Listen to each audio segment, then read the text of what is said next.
भाग 10। प्रेम। परस्पर संबंधों को स्थायी और सुरक्षित बनाए रखने की चाह अनिवार्य रूप से दुख और भय उत्पन्न करती है। सुरक्षा की यह खोज असुरक्षा को जन्म देती है। क्या आपने अपने किसी भी परस्पर संबंध में यह सुरक्षा पाई है? किसी में भी, खासकर प्रेम संबंधों में अधिकांश लोग यह सुरक्षा चाहते हैं कि हम एक दूसरे को सदा प्रेम करते रहें। लेकिन जहाँ दोनों में से प्रत्येक अपनी ही सुरक्षा और अपनी ही रास्ता खोज रहा है, वहाँ क्या प्रेम हो सकता है? हमें प्रेम इसलिए नहीं मिलता क्योंकि हम प्रेम करना नहीं जानते। प्रेम क्या है? इस शब्द का दुरुपयोग कर इसे इतना भ्रष्ट कर दिया गया है कि सच पूछिए तो मेरी इच्छा ही नहीं होती कि इस शब्द का प्रयोग भी करूं। जहाँ देखिए हर कोई प्रेम की चर्चा कर रहा है। हर पत्रिका, हर अखबार, हर धर्म प्रचारक प्रेम पर बोले जा रहा है। मुझे अपने देश से प्रेम है, मुझे अपने राजा से प्रेम है, मुझे इस पुस्तक से प्रेम है, मुझे इस पर्वत से प्रेम है, मुझे सुख से प्रेम है, मैं अपनी पत्नी से प्रेम करता हूँ, मुझे ईश्वर से प्रेम है। क्या प्रेम एक विचार है, एक धारणा है?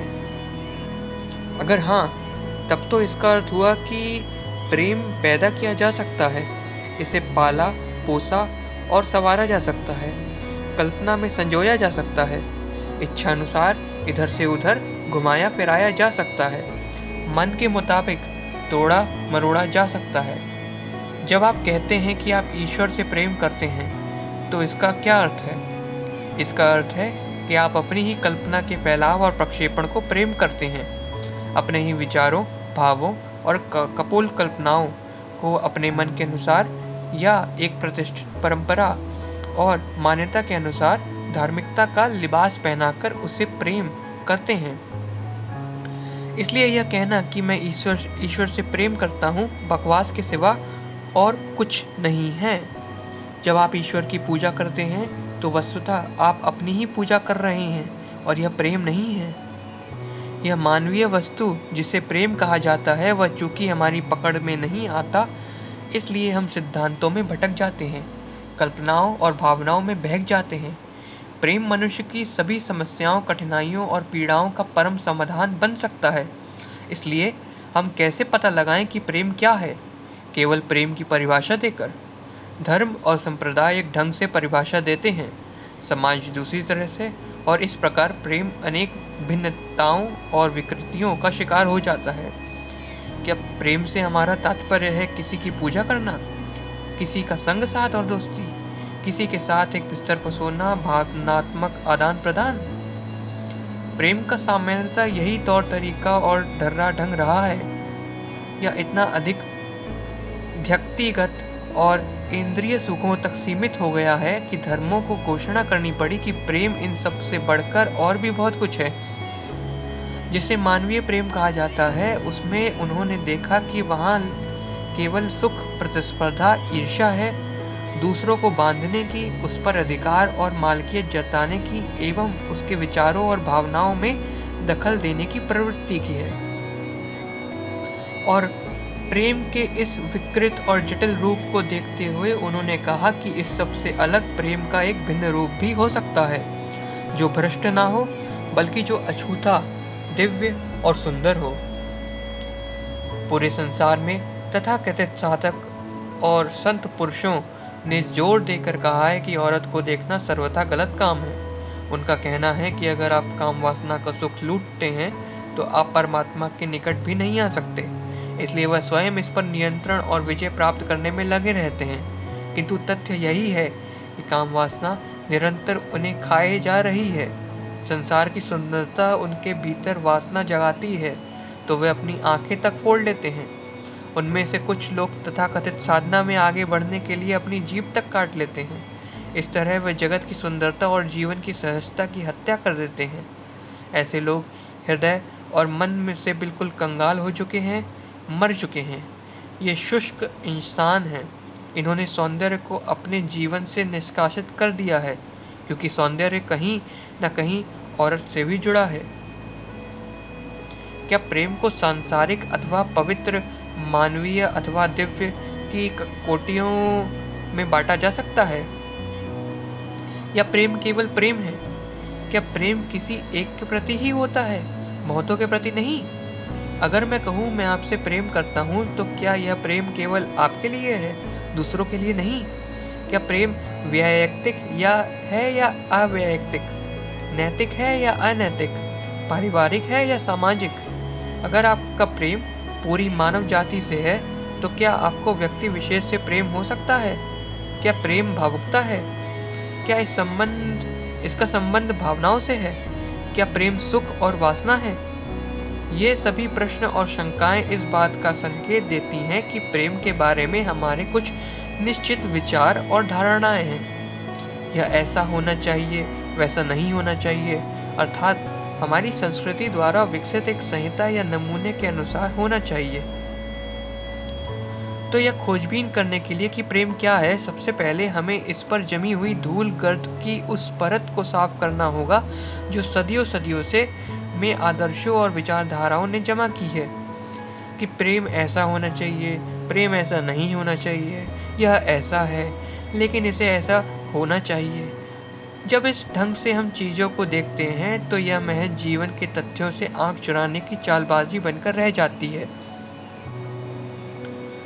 तो अब मैं कैसे मालूम करूं कि यह लौ और लपट क्या है जिसे हम प्रेम कहते हैं?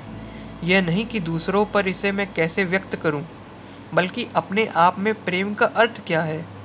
सबसे पहले तो धर्म, समाज, शास्त्र, मेरे माता पिता और दोस्तों ने इसके बारे में जो कुछ कहा है उसे मैं अस्वीकार कर दूंगा, क्योंकि अपने लिए मैं स्वयं यह खोजना चाहता हूँ कि प्रेम क्या है। यह एक बिल्कुल बहुत बड़ा प्रश्न है। जगत का हर व्यक्ति अपने अपने ढंग से इसे हल करने में लगा है। हजार ढंग से इसकी परिभाषा की गई है और शायद मैंने भी उनमें से किसी एक परिभाषा को अपने प्रेम का नमूना बना लिया है जो मेरी पसंद या सुख सुविधा के अनुकूल है।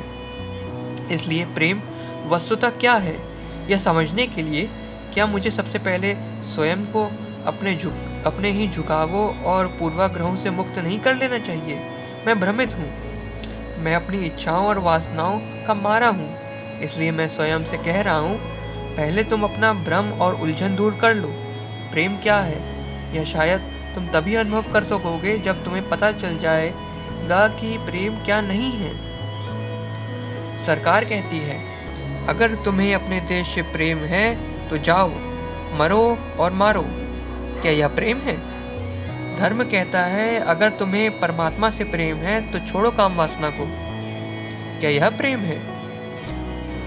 क्या प्रेम इच्छा और आसक्ति है? आंख मूंद कर नहीं मत कहें, हम में से अधिकांश लोगों के लिए यही प्रेम है, वासना और सुख। सुख जो इंद्रियों द्वारा प्राप्त किया जाता है, सुख जो काम वासना के आकर्षण और इसकी पूर्ति से मिलता है। मैं काम वासना का विरोधी नहीं हूँ, लेकिन काम वासना है क्या, इसे हमको समझना चाहिए। काम वासना के सुख में होता क्या है? यही कि वहाँ आपका स्वयं पूर्णता विसर्जित हो जाता है, वहाँ आपका मैं तिरोहित हो जाता है। इसलिए वहाँ आपकी समस्या, चिंता और परेशानी कुछ भी नहीं बचती। लेकिन यह सब क्षण भर के लिए ही गायब होता है, फिर आप उपद्रव से भरी अपनी पुरानी दुनिया में लौट आते हैं। काम वासना के इस सुख को आप बार बार दोहराना चाहते हैं ताकि आप आत्मविस्मृति की उस स्थिति में पुनः पहुंच जाएं। हर आदमी यह सोचता है कि वह अपनी पत्नी से प्रेम करता है। इस प्रेम में काम वासना का सुख जुड़ा हुआ है तथा इस बात का सुख कि घर में खाना बनाने के लिए, आपके बच्चे की देखभाल करने के लिए कोई है। आप अपनी पत्नी पर निर्भर रहते हैं, उसने अपना शरीर और अपनी भावनाएं आपको सौंप रखी हैं। संकट के समय वह आपको प्रेरणा और प्रोत्साहन देती है। इस सब से आपको अपनी सुरक्षा और सुखद स्थिति का बोध होता है। आपको लगता है कि सब कुछ ठीक ठाक है, कुशल मंगल है, सुख चैन की बंसी बज रही है। एक दिन वह आपसे ऊब जाती है और आपको छोड़कर किसी और के साथ चली जाती है। तब आप अपना पूरा संतुलन खो बैठते हैं। आप ईर्ष्या से जल उठते हैं। यह ईर्ष्या आपकी भावनात्मक चोट, चिंता, घृणा और हिंसा के रूप में व्यक्त होती है। तब क्या आप कह सकते हैं कि अब भी आप उससे प्रेम करते हैं? तो जब भी कोई तो जब भी कोई व्यक्ति पत्नी को अपने प्रेम का विश्वास दिलाता है तो दरअसल वह यह कह रहा है, जब तक तुम मेरी बनकर हो मैं तुम्हें प्रेम करता रहूँगा, लेकिन जिस क्षण तुम मेरी नहीं हो मैं तुमसे नफरत करने लगूंगा। जब तक मुझे इस बात का भरोसा है कि तुम मेरी काम वासना और अन्य प्रकार की आवश्यकताओं को पूरा कर सकती हो, मेरा प्रेम तुम्हारे लिए बना रहेगा, लेकिन जिस क्षण तुम मेरी मांगों की पूर्ति नहीं कर सकती उसी क्षण मैं तुम्हें चाहना बंद कर दूंगा। इस तरह आप दोनों के बीच सदा एक विरोध और अलगाव बना रहता है, और जब आप किसी दूसरे से पृथक और अलग महसूस करते हैं तो वहाँ प्रेम कहाँ। लेकिन अगर आप अपनी पत्नी के साथ इस तरह जी रहे हैं कि विचार आपके भीतर परस्पर विरोधी स्थितियाँ और अनंत लड़ाइयाँ नहीं पैदा करता, तब शायद आप जान सकेंगे कि प्रेम क्या है। तब आप और आपकी पत्नी दोनों पूर्णतः मुक्त होंगे। लेकिन अगर आप अपने सारे सुख के लिए उस पर निर्भर हैं तो आप उसके दास और गुलाम हैं। इसलिए अगर कोई व्यक्ति सचमुच प्रेम करना चाहता है तो वह इस बात का ख्याल रखे कि वहाँ मुक्ति होनी चाहिए, केवल दूसरे से नहीं बल्कि स्वयं से भी। इस प्रेम में जहाँ किसी की होकर रहना या किसी का बनकर जीना वाली बात है, अर्थात जब मनोवैज्ञानिक तल पर आप अपना आहार और पोषण दूसरे से पाते हैं और उस पर निर्भर रहते हैं, तो वहाँ केवल चिंता, अपराध भाव, ईर्ष्या और भय होता है।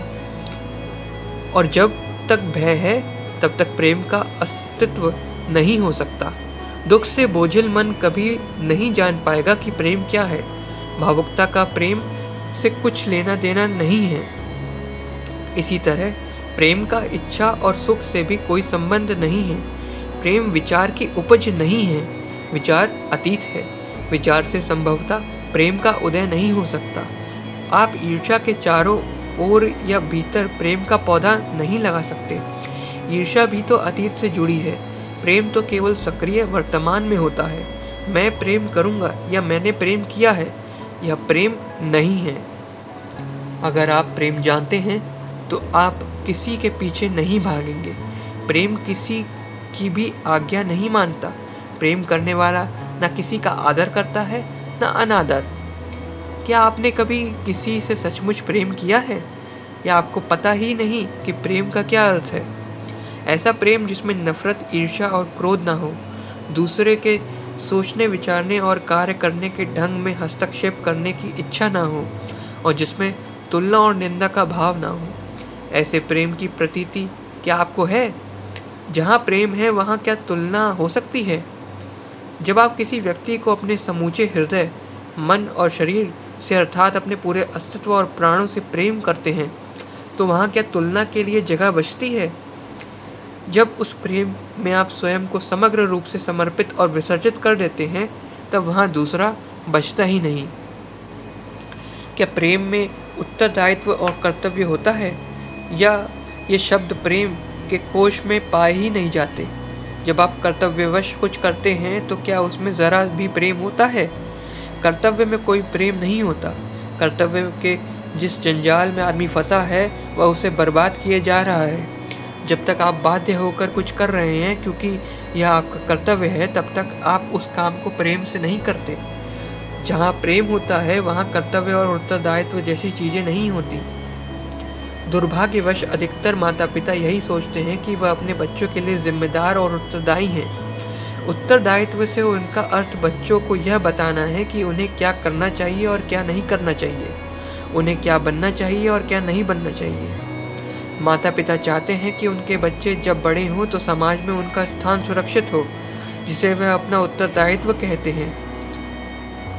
उससे दरअसल उनका अर्थ है अपने बच्चों को सामाजिक प्रतिष्ठा के योग्य बनाना, क्योंकि वह खुद भी तो उसी की पूजा करते हैं। मुझे ऐसा लगता है कि जहाँ भी प्रतिष्ठा है वहाँ शील, शांति और सौंदर्य नहीं है, क्योंकि प्रतिष्ठित लोग को केवल एक पक्का बुर्जुआ बनने से मतलब होता है। ये लोग जब अपने बच्चों को सामाजिक ढांचे के अनुकूल अर्थात उसका एक अंग बनने के लिए तैयार करते हैं तो ये युद्ध, संघर्ष और क्रूरता की ही नींव मजबूत कर रहे होते हैं। क्या इसे ही आप प्रेम और देखभाल करना कहते हैं? सच्चे अर्थों में बच्चों की देखभाल करना वैसा ही है जैसे आप एक नए रोपे गए पेड़ पौधे की देखरेख करते हैं। उसकी आवश्यकताओं का आप ध्यान रखते हैं, समय पर पानी देते हैं, उसके चारों ओर की मिट्टी को साफ सुथरा और दुरुस्त रखते हैं। कहने का मतलब यह है कि आप पूरी नरमी और सावधानी के साथ उसकी देखभाल करते हैं। लेकिन जब आप अपने बच्चों को समाज के अनुकूल बनने के लिए तैयार करते हैं, तो वस्तुतः आप उन्हें मरने और मारने के लिए तैयार कर रहे हैं। अगर आपको अपने बच्चों से सचमुच प्रेम है, तो आप युद्ध को पृथ्वी से सदा के लिए समाप्त कर देंगे। अगर आपका कोई प्रिय व्यक्ति मर जाता है, तो आप आंसू बहाते हैं। यह आंसू आप अपने लिए बहा रहे हैं या उसके लिए जो चल बसा? आप अपने लिए रो रहे हैं या दूसरे के लिए? क्या आप कभी दूसरे के लिए रोए हैं? आपका बेटा जब युद्ध के मोर्चे पर मारा जाता है तो क्या आप रोते हैं? आप रोते ज़रूर हैं, लेकिन वह आंसू आत्मदयनीता के कारण निकलते हैं या इसलिए कि एक मनुष्य मारा गया। अगर आप आत्मदयनीतावश रो रहे हैं, तो इन आंसुओं का कोई मूल्य नहीं है, क्योंकि तब आपका मतलब अपने आप से है।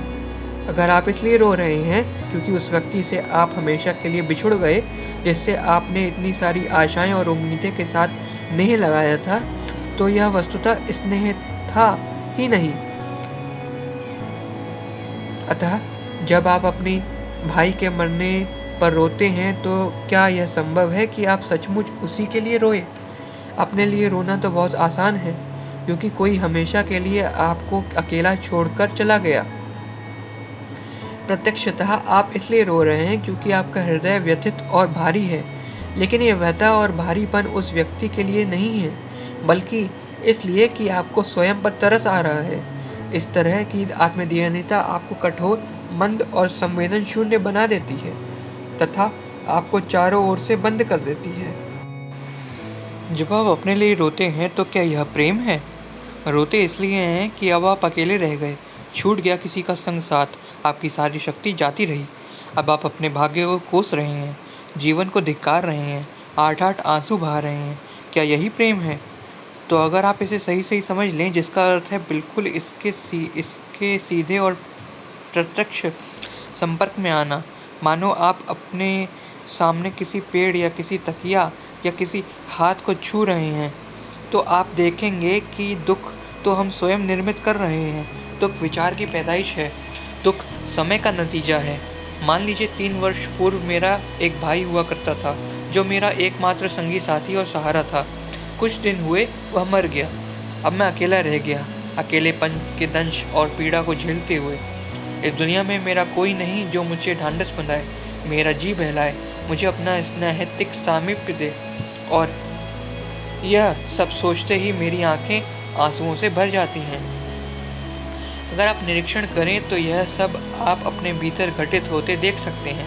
और देखने का अर्थ है यह सब एक साथ एक झलक में पूरा पूरा देखना। यह नहीं कि बैठकर इत्मीनान से इसमें से एक एक का विश्लेषण किया जा रहा है।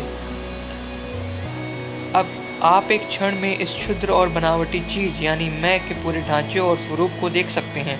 मेरा परिवार, मेरा देश, मेरा धर्म, मेरा विश्वास, मेरा सुख, मेरा दुख, सारी की सारी कुरूपता। और यह सब आपके भीतर है। जब आप इस सब को मन से नहीं बल्कि अपने मर्म से अर्थात हृदय की अतल गहराइयों से देखने लगते हैं, तो अनायास आपके हाथ में वह कुंजी आ जाती है जो सारे दुखों का अंत कर देती है। दुख और प्रेम में कोई संबंध नहीं है। विडंबना यह है कि धार्मिक जगत में लोगों ने दुख को आदर्श का रूप दे रखा है। हिंदू साधु, सन्यासी, उपवास इत्यादि अनेक विधियों के द्वारा स्वयं को दुख पहुँचाने की चेष्टा करते हैं। ईसाई जगत में उन्होंने सूली पर दुख को मूर्त के रूप में लटका रखा है और उसकी पूजा करते हैं। उनका आशय यह है कि तुम अगर दुख से बचना चाहते हो, तो यही एकमात्र उपाय है जिसका सहारा लो। तो देखा आपने धार्मिक जगत का विकृत और शोषणकारी ढांचा। इसलिए आप जब पूछते हैं कि प्रेम क्या है, तो इसका उत्तर कहीं आपको भयभीत और आतंकित न कर दे। हो सकता है प्रेम का अर्थ मनुष्य के जीवन में एक महत क्रांति हो। यह बसे बसाए घर परिवार को तोड़ सकता है, उजाड़ सकता है। आपको यह बोध हो सकता है कि आपने पति या पत्नी या बच्चों को कभी प्रेम किया ही नहीं। ज़रा आप अपने भीतर पूछें कि क्या आपने उनसे प्रेम किया है? आपने अब तक जो कुछ निर्मित किया है उसे शायद आपको ध्वस्त कर देना पड़े। शायद आप पुनः कभी मंदिर ना जा पाएं। जैसे जैसे कोई प्रेम के वास्तविक अर्थ की खोज करता जाता है, वह पाता है कि भय प्रेम नहीं है, निर्भरता प्रेम नहीं है, ईर्ष्या प्रेम नहीं है, किसी पर मालकियत और अधिकार प्रेम नहीं है, उत्तरदायित्व और कर्तव्य प्रेम नहीं है, आत्मदयनीयता का भाव प्रेम नहीं है, किसी का प्रेम न पाने का दर्द भी प्रेम नहीं है। प्रेम घृणा का विपरीत नहीं है, जैसे विनम्रता अहंकार का विपरीत नहीं है। तो अगर आप इन सबको स्वयं से दूर कर सकें, जोर जबरदस्ती से नहीं बल्कि धो पोंछ कर अपने से अलग कर सकें, जैसे पेड़ के पत्तों पर जमी धूल को वर्षा धोकर अलग कर देती है, तब शायद आप अकस्मात प्रेम के इस अद्भुत और अनूठे पुष्प तक पहुंच जाएं, जिसे पाने के लिए हर मनुष्य लालायित है। अगर आपने इस प्रेम को नहीं पाया है, इसकी केवल कुछ बूंदें नहीं बल्कि प्रचुरता में, अर्थात यदि आप प्रेम से लबालब नहीं भरे हैं तो संसार का विनाश होना ही है। बौद्धिक रूप से तो आप जानते ही हैं कि मनुष्य के बीच एकता अत्यंत आवश्यक है और प्रेम इसका एकमात्र मार्ग है। लेकिन प्रेम कैसे करें यह आपको कौन बताएगा? क्या कोई जानकार या विशेषज्ञ या विधि और पद्धति आपको सिखा सकती है कि प्रेम कैसे करें? अगर कोई आपको प्रेम करना सिखाता है तो वह प्रेम नहीं है। क्या आप कह सकते हैं मैं प्रेम का अभ्यास करूंगा, मैं प्रतिदिन बैठकर इस पर चिंतन और मनन करूंगा, मैं भद्र और दयालु होने का अभ्यास करूंगा तथा दूसरों का ध्यान रखने के लिए मैं स्वयं को बाध्य करूंगा? क्या आपको लगता है कि प्रेम करने के लिए आप स्वयं को अनुशासित कर सकते हैं तथा अपनी इच्छा शक्ति का प्रयोग कर सकते हैं? जब प्रेम करने के लिए आप अनुशासन या और इच्छा शक्ति का प्रयोग करते हैं तो प्रेम आपकी पहुंच से बाहर चला जाता है। प्रेम की किसी प्रणाली और पद्धति को अपनाने पर अधिक से अधिक यही आशा की जा सकती है कि आप में थोड़ी समझदारी, उदारता और अहिंसा आ जाए, लेकिन इन सब का प्रेम से कुछ भी लेना देना नहीं है। इस मरुस्थल रूपी उजाड़ जगत में प्रेम है ही नहीं, क्योंकि यहाँ सुख और चाह की ही सबसे बड़ी भूमिका है, और प्रेम के बिना आपके जीवन का एक एक दिन निरर्थक है। अगर सौंदर्य ना हो तो आपके पास प्रेम भी नहीं हो सकता। सौंदर्य वह नहीं है जिसे आप देखते हैं, अर्थात सौंदर्य का अर्थ एक सुंदर पेड़, एक सुंदर चित्र, एक सुंदर भवन या एक सुंदर नारी नहीं है। सौंदर्य तभी हो सकता है जब आपके हृदय और मन को पता होता है कि प्रेम क्या है। प्रेम और सौंदर्य के बोध के बिना सद्गुण का अस्तित्व नहीं होता। इसे आप अच्छे तरह जान लें कि आप चाहें जो कुछ भी करें, समाज सुधार करें, गरीबों को खाना खिलाएं, आप केवल शरारत और उपद्रव में ही वृद्धि करेंगे, क्योंकि प्रेम के अभाव में आपका अपना हृदय और मन केवल कुरूपता और दरिद्रता से भरा है। अतः आपके पास देने और बांटने को है ही क्या। लेकिन एक बार जब आप प्रेम और सौंदर्य से भर जाते हैं तो फिर आप जो कुछ भी करते हैं वह ठीक और जायज़ होता है। आपसे जो कुछ भी होता है वह व्यवस्थित और सुसंगत होता है। अगर आपने प्रेम की इस संपदा को पा लिया है तो आपको जो पसंद हो आप कर सकते हैं, क्योंकि प्रेम स्वयं सभी समस्याओं का समाधान बन जाता है। अब हम उस बिंदु पर पहुंच गए हैं जहां हमें पूछना है, क्या बिना अनुशासन, संकल्प और जोर जबरदस्ती के या बिना किसी पुस्तक, गुरु और मार्गदर्शक के मन अनायास ही प्रेम का साक्षात्कार कर सकता है? जैसे कभी अकस्मात सूर्यास्त के अभूतपूर्व सुंदर दृश्य से आपका साक्षात्कार हो जाता है। मेरी दृष्टि में एक चीज परम आवश्यक है और वह है प्रयोजन रहित उत्कटता और आवेग। वह आवेग नहीं जो प्रतिबद्धता या लगाव से पैदा होता है या जो वासना और राग है। जो व्यक्ति यह नहीं जानता कि उत्कटता और आवेग क्या है, वह कभी प्रेम को नहीं जान पाएगा। क्योंकि प्रेम तभी घटित हो सकता है जब पूर्ण आत्म विसर्जन हो। जो मन कुछ खोज रहा है, कुछ पाने के लिए प्रयत्नशील है, वह उत्कटता और आवेग से भरा नहीं है, और प्रेम का साक्षात्कार करने के लिए वह आवश्यक है कि इसे पाने की हमारी सारी खोज और दौड़ धूप बंद हो जाए। यह साक्षात्कार अनजाने में और अकस्मात हो, अर्थात यह किसी अनुभव और प्रयास का परिणाम न हो। आप पाएंगे कि ऐसा प्रेम समय से परे है। ऐसा प्रेम वैयक्तिक और अवैयक्तिक दोनों है। यह एक के लिए है और अनेक के लिए भी। यह एक फूल की सुगंध के समान है। आप चाहें तो इसकी सुगंध लें या इसकी ओर ध्यान भी ना दें, सुगंध तो फूल में रहेगी ही। यह फूल हर व्यक्ति के लिए और उसके लिए तो है ही जो इस फूल के निकट आने का कष्ट करता है और आनंद से विभोर होकर इसको निहारता है और इसकी सुगंध को अपनी सांसों में बसा लेता है। फूल बिना किसी भेदभाव के अपनी सुगंध सबको लुटाता है। अगर सुगंध लेने वाला कोई ना हो तो भी इसकी सुगंध में कोई कमी नहीं होती। प्रेम कुछ ऐसी चीज़ है जो नई, ताज़ी और जीवंत है। इसका ना कोई अतीत है ना कोई भविष्य। यह विचार के तनाव और अशांति से बिल्कुल परे है।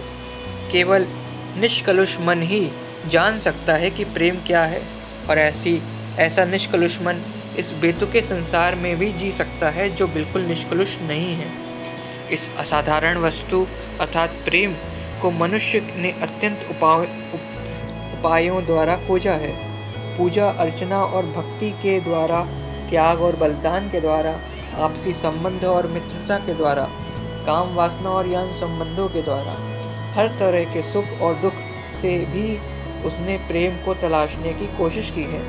लेकिन प्रेम तभी घटित होता है जब विचार अपने आप को समझ लेता है और फिर सहज और स्वाभाविक रूप से मिट जाता है, समाप्त हो जाता है।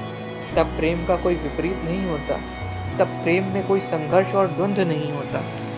अब आप पूछ सकते हैं, अगर मुझ में ऐसा कोई प्रेम घटित हो जाए तो मेरी पत्नी, मेरे बच्चे, मेरे परिवार का क्या होगा? उन्हें तो सुरक्षा चाहिए ही। आप ऐसा प्रश्न इसलिए उठा रहे हैं क्योंकि आपने कभी विचार और चेतना के क्षेत्र के बाहर कदम रखा ही नहीं। बस एक बार आप इस क्षेत्र के बाहर चले जाएं, आप ऐसा प्रश्न फिर कभी नहीं करेंगे, क्योंकि तब आप जानेंगे कि वह प्रेम क्या है जिसमें विचार मिट जाता है और इसलिए समय भी। आप यह सब चमत्कृत और सम्मोहित होकर भले ही पढ़ लें, लेकिन वस्तुतः विचार और समय के पार चले जाने, जो अपने आप में दुख के पार चला जाना है, का अर्थ है एक भिन्न आयाम का एहसास और बोध जिसे प्रेम कहते हैं।